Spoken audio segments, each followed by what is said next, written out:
Voilà, nous bénissons Dieu pour sa présence au milieu de nous. Voilà. Alors, le pasteur Jean-Jacques a dit de m'acclamer quand je venais. Mais acclamez Jésus, acclamons Jésus. Alléluia.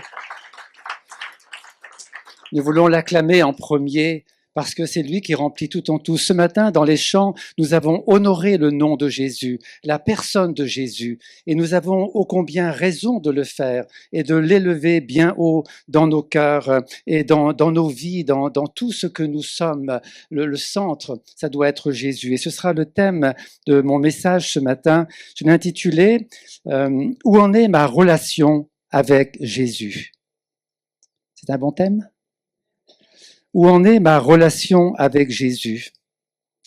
Comment ça va, ma relation avec Jésus? Alors on dit souvent ça dans un couple, mais la relation avec Jésus est à l'image du couple également. Et donc nous pouvons poser cette question, où en suis-je dans ma relation avec Jésus? Où en suis-je dans ma marche avec Jésus? Ou autrement dit, est-ce que Jésus est au centre de ma vie? Véritablement, véritablement. Nous disons souvent à Jésus dans notre marche chrétienne, « Jésus, où es-tu ? Je suis malade, je souffre, j'ai des difficultés, j'ai l'impression que tu m'entends pas. » Alors on dit, « Jésus, où es-tu » Mais vous savez que Dieu nous pose la même question. Quand dans Genèse 3:9, l'Éternel parla à l'homme, c'était Adam, dans le jardin d'Éden. Dieu avait l'habitude d'aller dans le jardin d'Éden sur le soir et de rencontrer Adam et Ève. Il aimait ce temps précieux, ce temps d'intimité avec Adam et Ève. Et un jour, alors que le péché est entré dans le cœur d'Adam et de Ève, ils ont fait ce qui n'est pas bien, vous connaissez cela, hein. Alors ils se sont cachés. Et Dieu est entré, comme d'habitude, dans le jardin d'Éden et il a cherché ce cœur à cœur avec Adam et Ève. Il voulait leur parler, il voulait les voir, il voulait échanger avec eux, il voulait sentir leur cœur et ouvrir son cœur également, lui en tant que Dieu, avec Adam et Ève. Et il appela l'homme et lui dit, « Où es-tu » Et je pense que ce matin, Dieu peut nous poser la même question. Où es-tu? Où es-tu par rapport à moi? Où es-tu par rapport à ma présence? Où es-tu par rapport à la marche avec moi? Où es-tu ce matin? Où es-tu? Et nous devons accepter cette question, qu'elle vienne marteler nos cœurs afin que nous puissions y répondre de manière sincère, de manière juste. Où es-tu? Où en suis-je ce matin? Nous pouvons venir à l'église et avoir une belle chemise. Elle est belle, ma chemise, hein? Oui, ou alors une belle robe et autres. On peut avoir une tenue extérieure qui soit correcte et c'est bien. Mais c'est pas pour autant que Jésus est dans notre cœur. C'est pas pour autant qu'il est le centre de nos vies. C'est pas pour autant qu'il nous approuve, même si nous sommes cachés ou dans la masse quelque part. Il nous faut poser personnellement la question. Où en suis-je avec Jésus? Quelle est ma relation avec Jésus? Dans le livre des Cantiques, au chapitre 3, verset 4, la Sunamite, qui est notre image quelque part de l'Église, mais de nous sommes aussi l'Église, et le bien-aimé qui est l'image de Jésus, il est écrit « J'ai trouvé celui que mon cœur aime, je l'ai saisi et je ne l'ai point lâché ». Est-ce qu'après quelques années de vie chrétienne, nous disons encore la même chose? Est-ce que nous disons encore, j'ai trouvé celui que mon cœur aime, celui dont je suis amoureux tous les jours, et je l'ai saisi, je ne veux pas le lâcher, je ne le lâche pas. Est-ce que je le dis encore aujourd'hui? Chapitre 2, dans Cantique des Cantiques, verset 5, elle disait, parlant à d'autres, « Je suis malade d'amour ». Elle disait, par rapport à son bien-aimé, l'équivalent de Jésus pour nous, « Je suis malade d'amour pour mon Sauveur, pour mon bien-aimé, et nous pour notre Seigneur ». C'est ainsi que Dieu voit la relation, notre relation avec lui. C'est ainsi qu'il la voit. Le temps a passé dans le livre des Cantiques et la flamme a diminué dans le cœur de la Sulamite. L'usure s'est installée et c'est comme nous. Soyons honnêtes, c'est comme nous également. L'usure s'est installée, la flamme a diminué, la distance s'est créée. Alors, dans le chapitre 5 et au verset 2 à 6, il est écrit « J'étais endormi, mais mon cœur veillait. C'est la voix de mon bien-aimé qui frappe. » Et nous voyons là Jésus ou Dieu qui vient comme dans le jardin d'Éden, Jésus qui s'approche de nous, qui a soif de communier avec nous. Ouvre-moi, ma sœur, mon amie, ma colombe, ma parfaite, car ma tête est couverte de rosée et mes boucles sont pleines de gouttes de la nuit. C'est beau cela. Ça, c'est l'amour de Jésus pour nous également. Mais que répond la Sunamite, la bien-aimée? J'ai ôté mes vêtements, ma tunique, comment la remettrai-je? J'ai lavé mes pieds, comment les salirai-je? Comment peut-elle dire cela?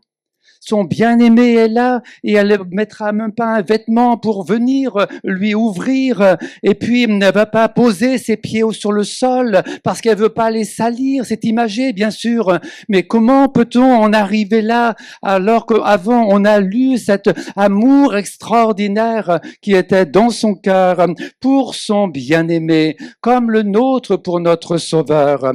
Aujourd'hui, mon frère, ma sœur, où en es-tu? Où en suis-je dans mon amour pour Dieu? Est-ce qu'il m'est compliqué de remettre la tunique, celle des bonnes œuvres, celle du salut même, ou celle de ma relation? Est-ce qu'il est difficile de remettre les chaussures qui sont le zèle que donne l'Évangile? Le zèle, c'est un amour inconditionnel, un amour non négociable qui anime nos cœurs. Mon bien-aimé, verset 4, a passé la main par la fenêtre et mes entrailles se sont émues pour lui. Je me suis levé pour ouvrir à mon bien-aimé et mes mains ont dégoûté la myrrhe. De mes doigts, la myrrhe répandue sur la poignée du verrou. J'ai ouvert à mon bien-aimé, mais mon bien-aimé s'en était allé. Il avait disparu. J'étais hors de moi quand il me parlait. Je l'ai cherché et je ne l'ai pas trouvé. Je l'ai appelé et il ne m'a pas répondu. Nous avons là une expérience de la bien-aimée. Elle n'a pas été là quand Jésus est venu avec tout son amour, la rencontrer. Il voulait rentrer dans l'intimité de son cœur. Il voulait un tête-à-tête, un cœur à cœur avec sa bien-aimée. Et c'est cela le cœur de Jésus avec nous. Et il voulait cela, mais elle n'a pas répondu à l'appel de son bien-aimé. Alors il a laissé le parfum sur la poignée, le parfum de son amour. Il a laissé sur la poignée et il a continué son chemin, certainement bien triste de ce que la bien-aimée n'ait pas ouvert sa maison, n'ait pas répondu à son appel, à son amour. Le bien-aimé ne change pas dans son amour pour sa bien-aimée. Ne change pas. C'est pas parce que le bien-aimé est parti qu'il n'aimait plus sa bien-aimée. Absolument pas. L'amour de Dieu est inconditionnel. L'amour de Dieu, il est parfait, il est insondable, il n'y a pas de mots pour qualifier l'amour de Dieu parce que Dieu lui-même est amour et il a répandu dans nos cœurs par le Saint-Esprit qui nous a donné. En lui, dit Jacques chapitre 1 verset 17, il n'y a en lui ni changement, ni ombre de variation. Il est le même hier, aujourd'hui et éternellement. C'est ce que dit la parole de Dieu. Dans Romains chapitre 8, verset 35-39, vous pourrez lire « Qui nous séparera de l'amour de Christ ?» Mais rien, n'est-il écrit, rien ne pourra nous séparer de l'amour de Dieu manifesté en Jésus. Rien ne nous séparera. Que tu aies abandonné Dieu, que tu aies péché, que tu aies fait le mal ou n'importe ce que tu as fait, l'amour de Dieu ne te quittera jamais. L'amour de Dieu ne t'abandonnera jamais, jamais, jamais. Dites-le, jamais l'amour de Dieu ne m'abandonnera. Amen. Amen. Jamais il ne nous abandonnera. Nous pécherons parce que il n'y a personne qui ne pêche pas. Nous ferons des écarts ou nous avons fait des écarts. Nous pouvons nous refroidir. Nous pouvons être comme la Sunamite. C'est possible, mais l'amour de Dieu demeure et il nous appelle en tout temps pour que nous revenions à lui et que nous ayons une communion avec lui parce que lui, il veut une communion avec chacun de nous. Ésaïe 54, 10, quand les montagnes s'éloigneraient, quand les collines chancelleraient, mon amour ne s'éloignera pas de toi. Nous sommes gravés sur les mains du Seigneur, gravés à vie sur ses mains, comme Jérusalem l'était, comme le rappelait pasteur Jean-Jacques, c'est l'image de l'Église, gravés sur les mains de Jésus. Gloire à Dieu. La vraie question, jusqu'où Christ est le centre de ma vie aujourd'hui. Hier ne compte pas. Aujourd'hui. Jusqu'où je peux dire comme l'apôtre Paul, Christ est ma vie. Vous savez ce qu'il ajoute? Eh oui, et la mort m'est un gain. Alors, si c'est la mort physique, alors il faut mettre dans le contexte également. Le contexte, c'était compliqué pour Paul dans ce contexte-là, mais c'est pas simple.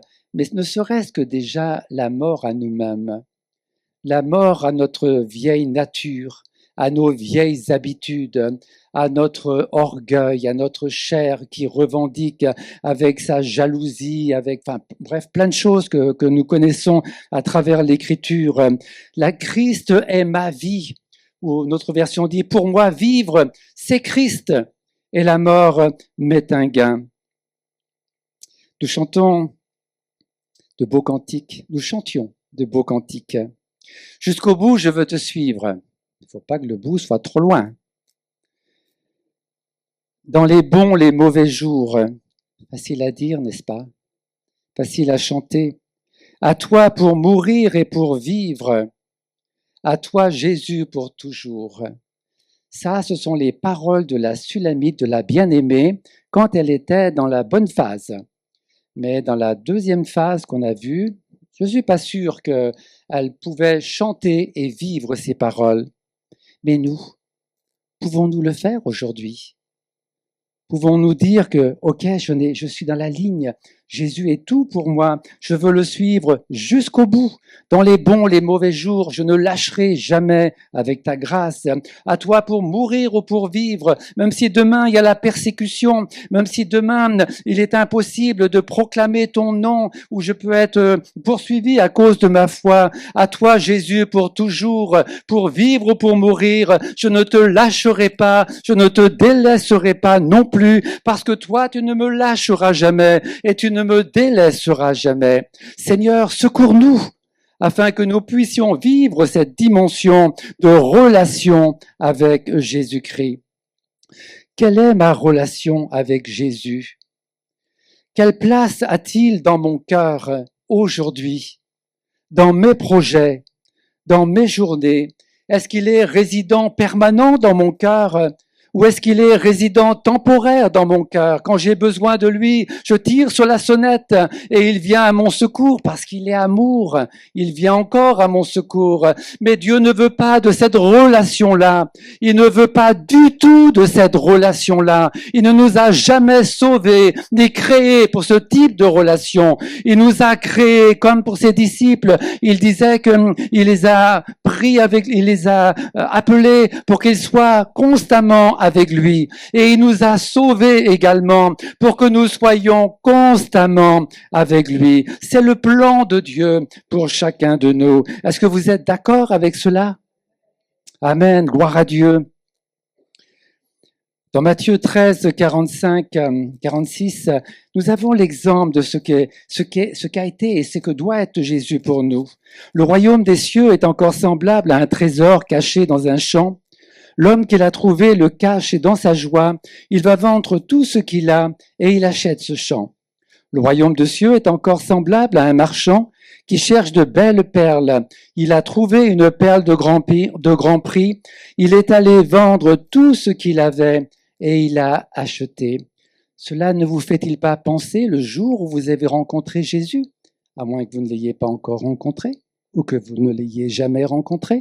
Mais en tous les cas, pour nous tous qui avons fait cette expérience de la nouvelle naissance, de la rencontre personnelle avec Jésus, quand il s'est révélé à nos cœurs, quand son amour nous a ébahis et quand le Saint-Esprit nous a convaincus de péché et que nous sommes venus à la croix en pleurant sur nos péchés, invoquant le nom de Jésus, le sang de Jésus pour être lavés de nos péchés, quand le Saint-Esprit nous a régénérés à ce moment-là et que nous avons été transformés, nés de nouveau, une joie ineffable a rempli nos cœurs et le Saint-Esprit rendait témoignage à notre esprit que nous sommes enfants de Dieu, dit l'Écriture. C'est ainsi, il doit en être ainsi. Et aujourd'hui, je dois pouvoir dire, je suis chrétien, j'ai la vie éternelle, j'irai au ciel, je suis citoyen du ciel, je n'ai pas manqué ma vocation,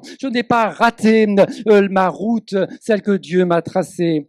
Seigneur, aide-moi, afin que je ne sois pas imbu de moi-même, mais que les critères de Dieu soient les miens et que je ne sois pas piégé par mon concept. C'est important cela. Jérémie chapitre 2, verset 2. Ainsi parle l'Éternel, je me souviens de ton amour.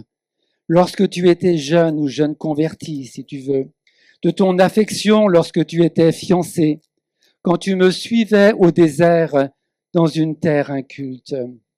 Alléluia. Je me souviens de toi, dit Dieu. Je me souviens de ton amour quand tu étais jeune dans la foi, quand tu m'as donné ton cœur. Je me souviens de ton amour lorsque tu étais fiancé, que j'étais ton fiancé. Quand tu me suivais au désert, le désert c'est pas simple dans une terre inculte. Aujourd'hui, même aller à l'église, parfois c'est dur. On hésite à aller à l'église. Est-ce qu'on va à la réunion? Est-ce qu'on ne va pas à la réunion? Après tout, il y a Internet maintenant. Est-ce que c'est nécessaire? Où en sommes-nous, mes frères et sœurs? Où en sommes-nous, mes frères et sœurs? Nous suivions Jésus dans le désert, la chaleur, la soif, peut-être aussi les mirages ou les vertiges, mais nous étions là, nous le suivions. Et aujourd'hui, parce que le ciel est gris, parce que le feuilleton va commencer, parce que nous trouvons plein d'excuses, et le chemin de la maison de Dieu, je ne dis pas que nous l'abandonnons, mais nous le délaissons. Seigneur, fais-moi grâce. Seigneur, fais-nous grâce et redonne-nous cette flamme que nous avions, que j'avais, quand tu as touché mon cœur pour la première fois. Amen. Qui dit Amen à cela? Oui, gloire à Dieu. Je voudrais m'arrêter sur un passage pour montrer pour avoir peut-être le déroulé, comment faire pour quand on a perdu Jésus. Dans Luc chapitre 2, versets 41 à 46, les parents de Jésus, il a 12 ans, vont célébrer la Pâque à Jérusalem, comme c'est la coutume et comme c'est la loi. Jésus a 12 ans, donc 12 ans, il devient un adulte selon la loi. Donc il doit aussi, lui, y aller et commencer à faire ce que les adultes font dans le cadre des prescriptions de la loi. Les parents de Jésus allaient chaque année à Jérusalem, est-il écrit, à la fête de Pâques. Comme lorsqu'il fut âgé de 12 ans, Jésus, donc, ils y montèrent selon la coutume de la fête. Puis, quand les jours furent écoulés et qu'ils s'en retournèrent, l'enfant Jésus resta à Jérusalem. Son père et sa mère ne s'en aperçurent pas. Croyant qu'il était avec leurs compagnons de voyage, ils firent une journée de chemin et ils le cherchèrent parmi leurs parents et leurs connaissances. Mais ne l'ayant pas trouvé, ils retournèrent à Jérusalem pour le chercher. Au bout de 3 jours, ils le retrouvèrent dans le temple, assis au milieu des docteurs et les écoutant et les interrogeant. Nous voyons là une scène particulière. La famille de Jésus est une famille pieuse, une famille craignant Dieu, une famille modèle quelque part dans la loi de Dieu. Et donc elle pratique la loi et elle fait donc ce que la loi demande. Jésus étant maintenant dans l'âge, comme je disais, d'être un fils de la loi, eh bien, il vient, il l'amène pour peut-être la première fois à Jérusalem au temple pour pouvoir adorer Dieu. Ils font le voyage. Combien de kilomètres pour le voyage, à votre avis?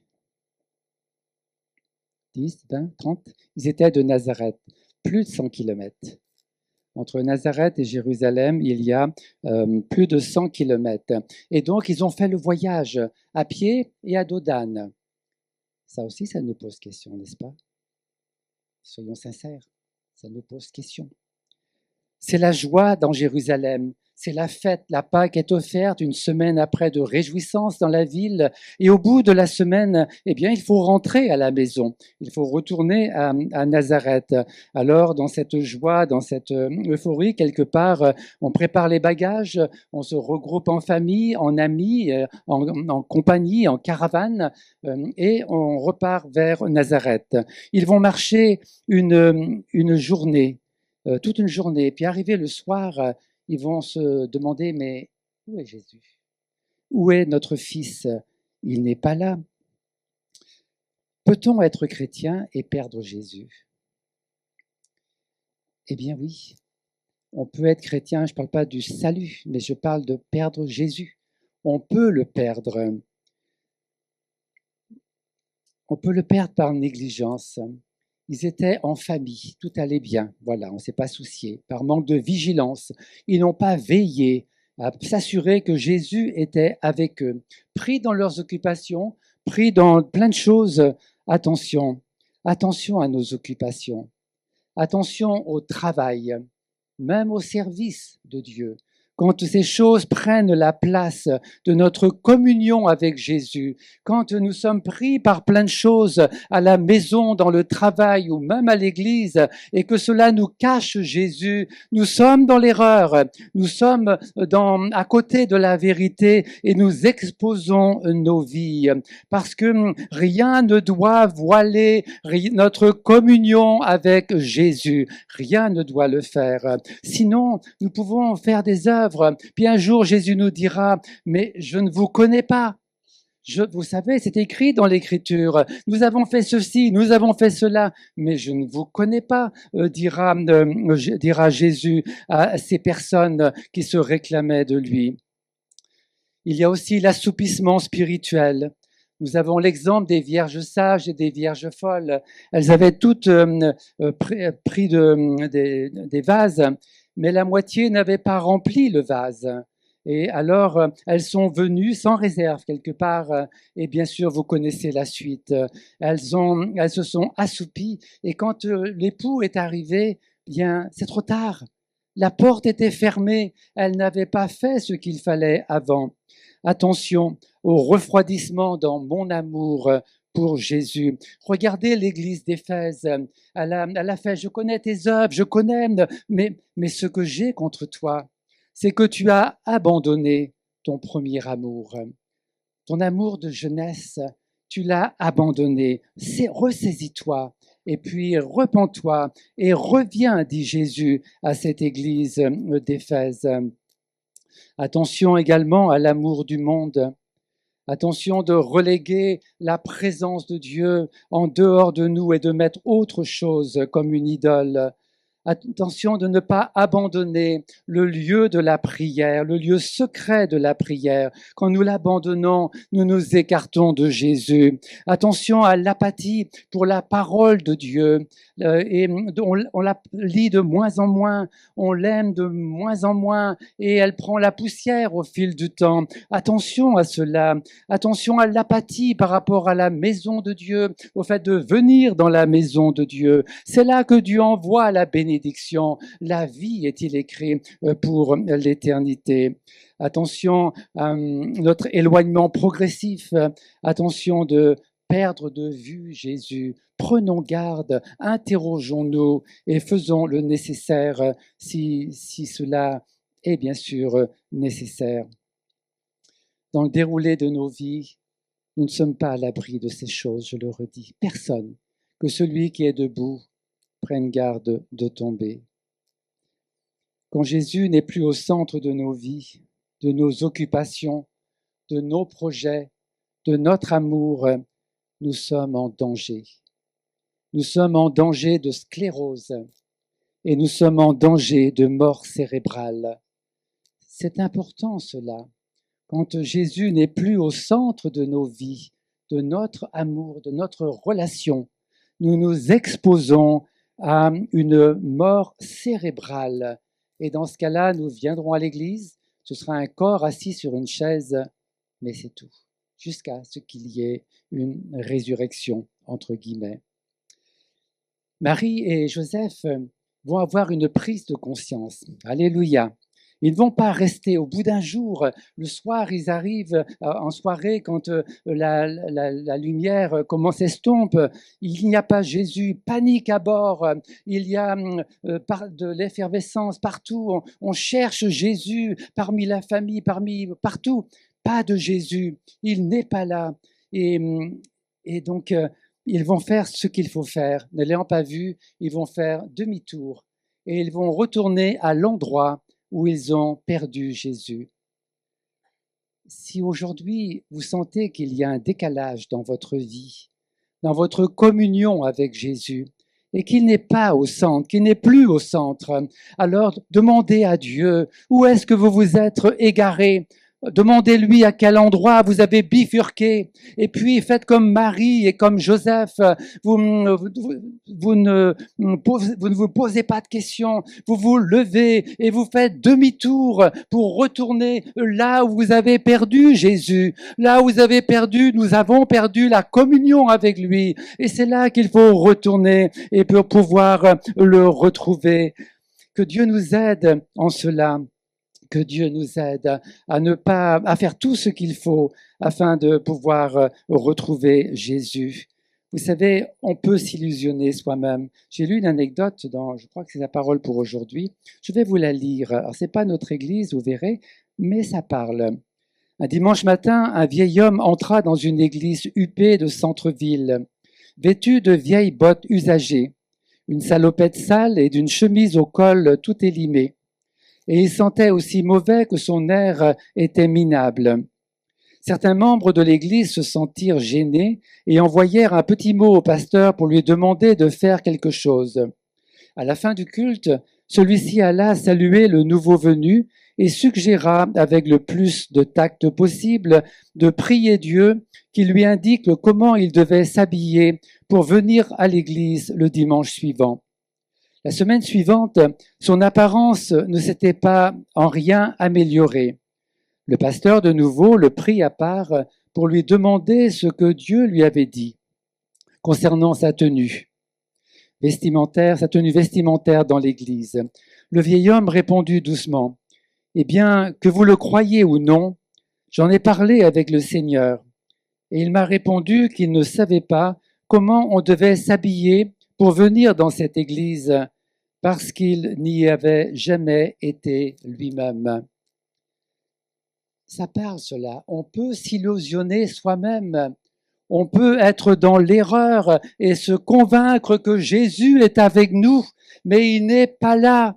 Il n'est pas là. Si nous n'avons pas de relation avec lui, de communion avec lui, il n'est pas là. Lui, il a fait sa promesse. Oui, je suis avec vous tous les jours. Mais lisez le verset avant, peut-être pour équilibrer cette promesse. Et vous verrez que il le dit, mais dans un cadre. Mais c'est vrai que son amour nous cherche. Donc c'est pas faux quelque part. Mais nous ne sommes pas forcément avec lui. Nous ne sommes pas, et si nous ne sommes pas avec lui, si nous n'avons pas cette communion de chaque jour, alors Jésus peut dire, eh bien, je ne sais pas, parce que je ne connais pas, je ne le connais pas. Que Dieu nous interpelle ce matin, que le Saint-Esprit nous sonde ce matin et me sonde ce matin, parce que je ne veux pas m'illusionner moi-même, mais je veux marcher dans l'intimité de mon Sauveur, je veux marcher dans l'intimité de mon Seigneur, et ainsi ne pas être trompé par moi-même. L'Église de Laodicée, elle disait, je suis riche, voilà, je suis bien, tout est bien. Jésus lui dit, mais tu te trompes, vous vous trompez parce que vous ne savez pas, vous êtes aveugle, vous êtes nu, vous êtes donc pauvre. Alors je vous conseille d'acheter de moi de l'or, un collier pour oindre vos yeux, des vêtements afin de ne pas être trouvé nu. C'est ce que dit Jésus à cette église. Mais on aurait demandé à l'église, comment ça va? Mais tout va bien, on est riche, les offrandes sont bonnes, tout est ok, on va acheter une nouvelle salle et puis on va agrandir encore, et puis même on va mettre des coussins sur les sièges, peut-être qu'on va mettre des fauteuils même comme au cinéma, et tout est bien, formidable. Non, non, nous pouvons nous tromper nous-mêmes. Nous pouvons nous illusionner nous-mêmes. Ce qui compte, c'est le témoignage du Saint-Esprit et de la parole de Dieu dans nos cœurs. Si Dieu est avec nous, nous le savons dans nos cœurs. Il est avec nous, mais si nous vivons cette communion, nous le savons. Si nous sommes distancés, alors laissons le Saint-Esprit nous convaincre ce matin d'égarement, peut-être d'affaiblissement, de tiédeur dans notre cœur et dans notre marche. N'oublions pas, les tièdes, Jésus les vomira, mais il parle à des chrétiens. Il parle à une église, les tièdes, il les vomira. Il faut être bouillant ou il faut être froid, mais soyons bouillants pour Jésus. Soyons à fond pour Jésus. Soyons engagés pour Jésus dans la maison, dans nos cœurs, dans l'église, dans la ville. Soyons engagés pour notre Seigneur. C'est là qu'il nous attend. Pas sur des chaises seulement là. Il nous attend dans une dynamique de marche, une dynamique de vie, une dynamique de témoignage, une dynamique de prière, une dynamique de sanctification, une dynamique d'engagement d'une manière ou d'une autre, afin d'exécuter, d'obéir à la loi de Dieu, à la parole de Dieu. Seigneur, sois mon aide et sois mon secours. Ne nous illusionnons pas.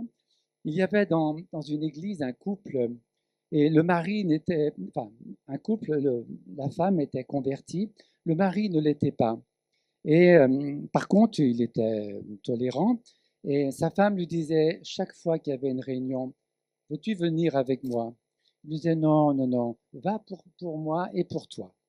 Et à chaque réunion, c'était ainsi.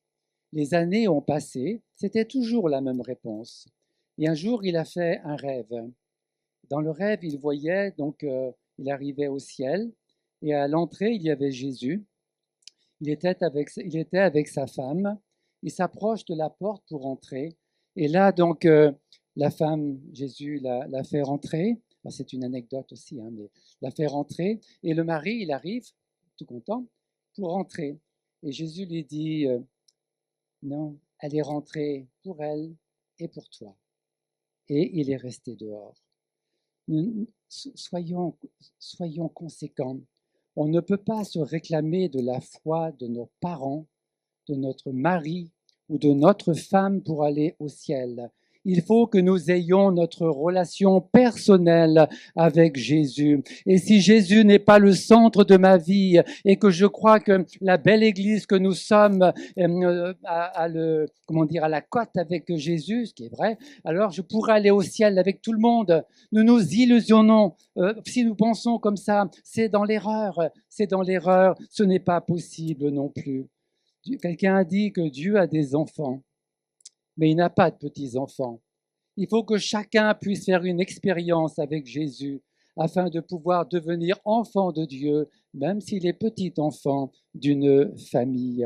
Alors, ils pensaient qu'il était avec leur connaissance et ils ont cherché parmi les connaissances, mais non, parmi les connaissances, Jésus n'était pas là. Et même s'il avait été là quelque part, ce n'est pas suffisant pour nous, pour revenir. Jésus doit être dans notre cœur, toujours dans notre cœur. Vous savez, un jour, il y a eu, dans Marc 22, 11-14, un roi rentra pour ceux qui étaient à table. C'est des invités aux noces, comme il y aura les noces quand nous serons dans le ciel.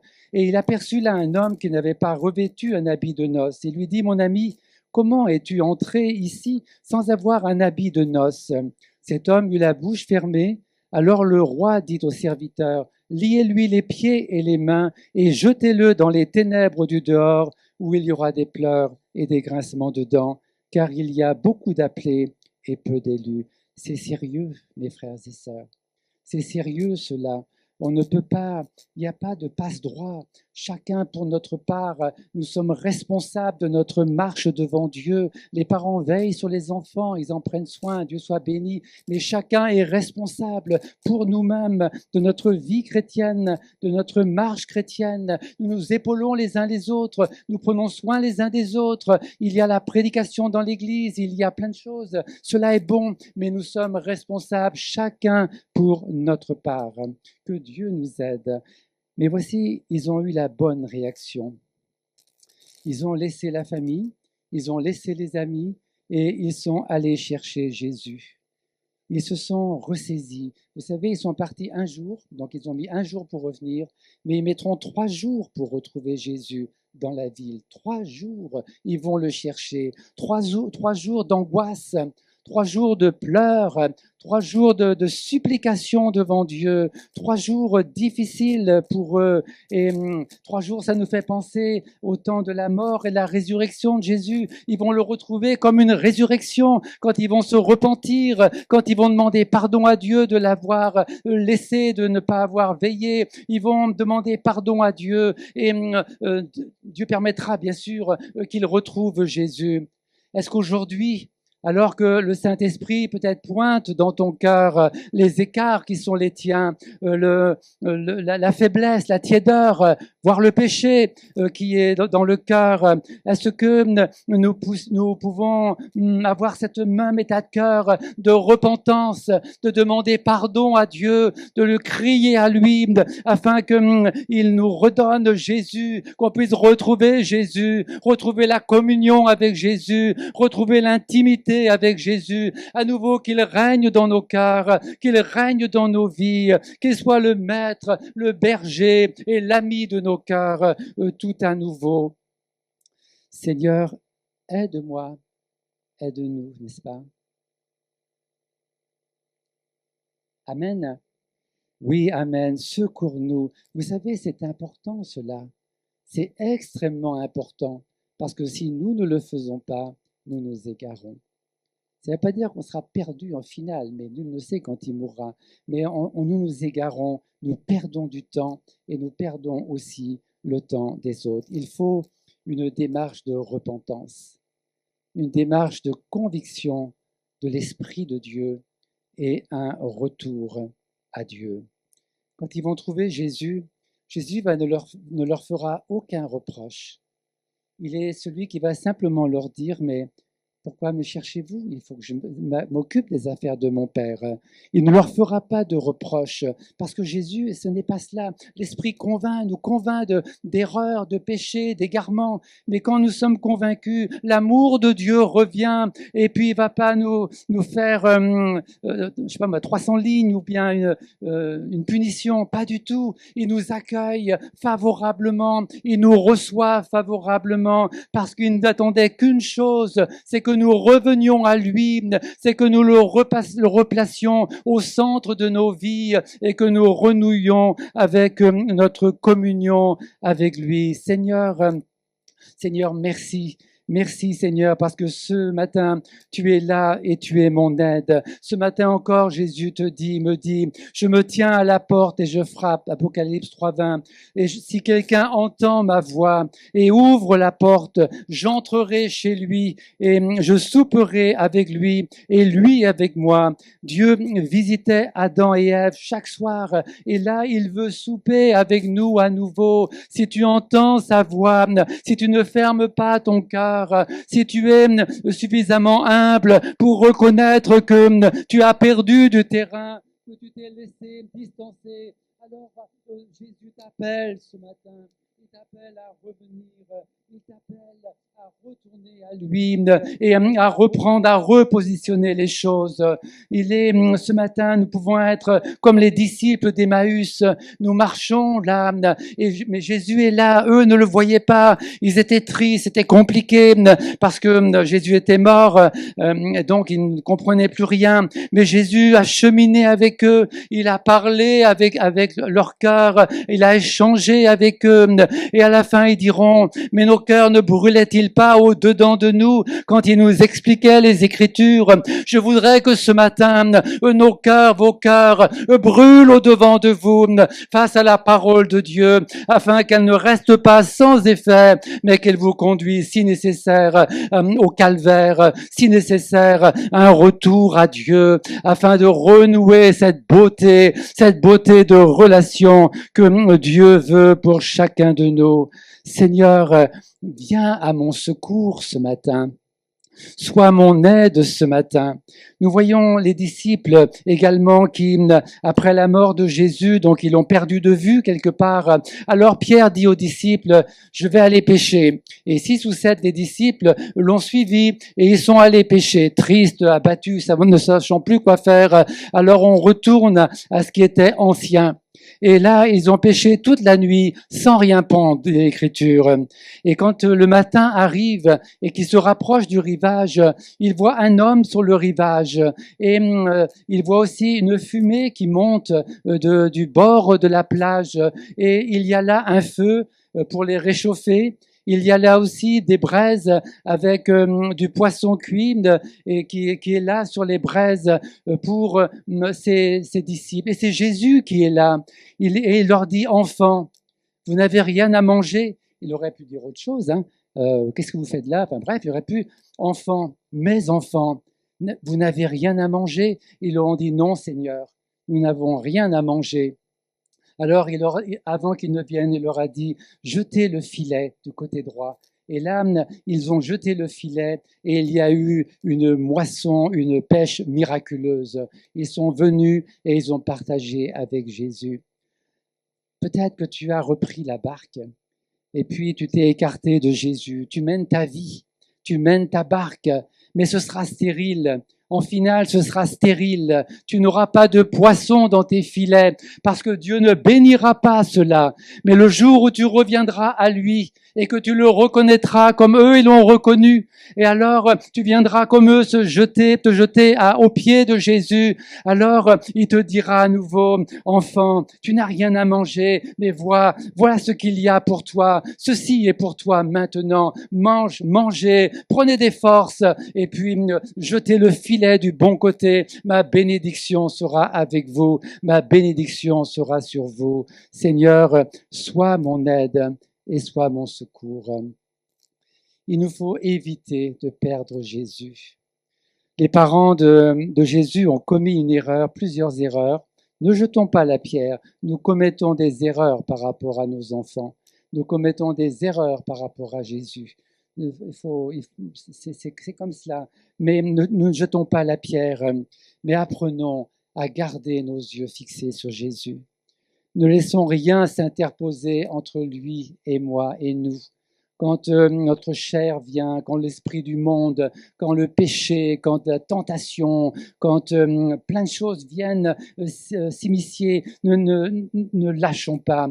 Veillons sur nos cœurs, veillons sur nos pensées, veillons sur notre communion avec lui, veillons sur notre vie de prière, sur notre vie de relation, notre vie d'église, et que Jésus ne soit plus un résident temporaire qui vient chez nous de temps en temps quand on en a besoin, mais qu'il devienne un résident permanent dans nos cœurs et qui est assis à la table avec qui nous avons communion. Je le redis, Seigneur, je veux vivre cela. Et vous ce matin?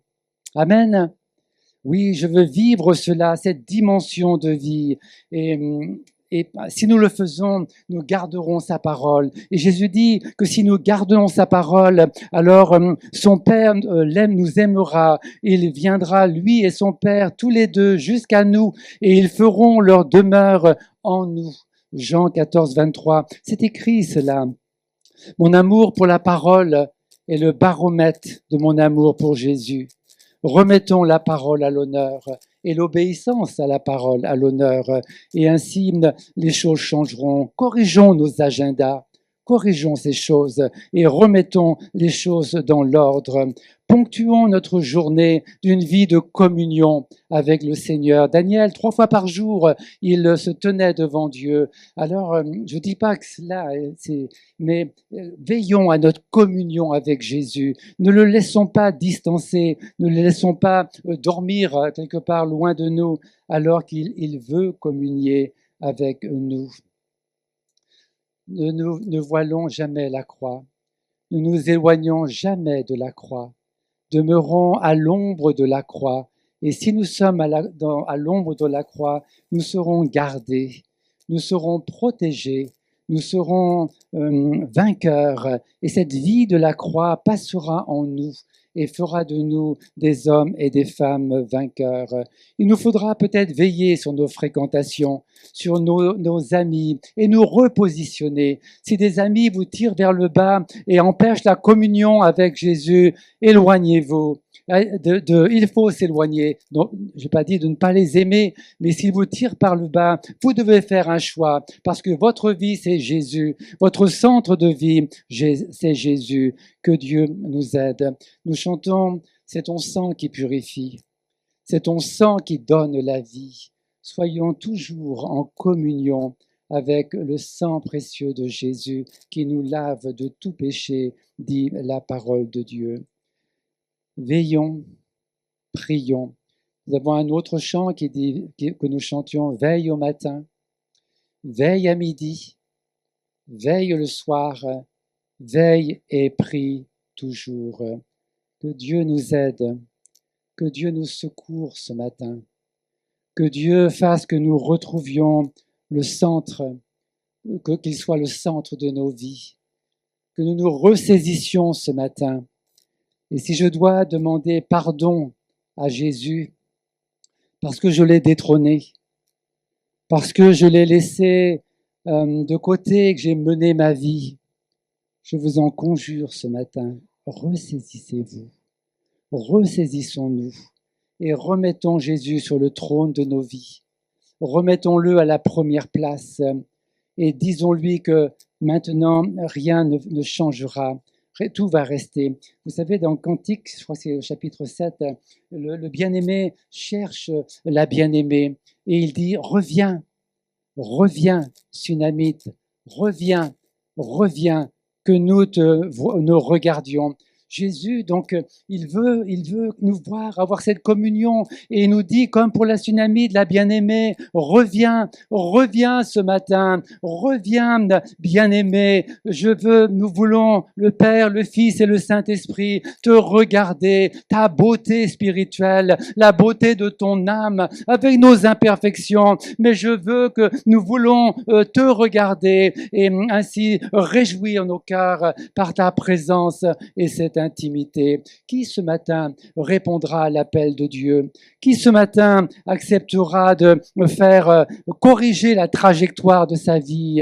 Qui ce matin acceptera à nouveau de donner son cœur à Jésus dans peut-être un retour profond du cœur afin qu'il soit le premier aimé, le premier servi. Alors je vous dis que la bénédiction de Dieu se répandra sur vos vies.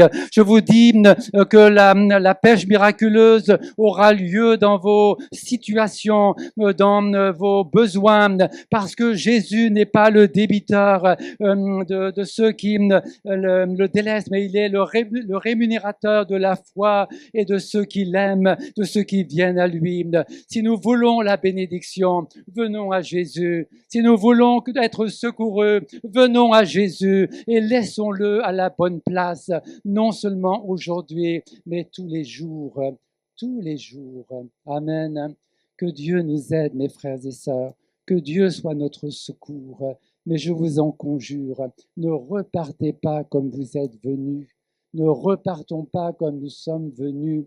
Plaçons Jésus au centre véritablement, véritablement, et faisons le nécessaire si tel est le besoin afin qu'il en soit ainsi. Je propose que nous inclinions nos fronts, mais je demanderai à ceux qui ont entendu ce matin l'appel de Dieu et qui, dans l'honnêteté de leur cœur, dans l'humilité également, reconnaissent que, eh bien oui, ils se sont fourvoyés, ils ont tiédi, ils se sont écartés de Jésus, ils ont ils ont mis à la place autre chose, et puis Jésus est donc mis de côté. Mais ce matin, si tu entends l'appel de Jésus qui te dit reviens, reviens bien-aimé, reviens, je veux cette communion avec toi, je veux un cœur à cœur avec toi tout à nouveau, jour après jour. Si tel est ton désir ce matin, je veux te dire que Dieu ne te juge pas, mais qu'il t'appelle. Il t'appelle à te ressaisir, à te repentir, à lui demander pardon et à t'engager avec sa force à réformer tes voies, à réformer ta marche.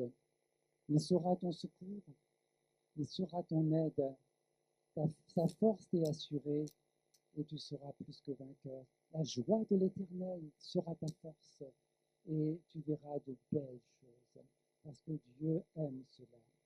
Alors pendant que nos têtes sont baissées, tous ceux, toutes celles qui veulent répondre ce matin dans leur cœur à l'appel de Dieu,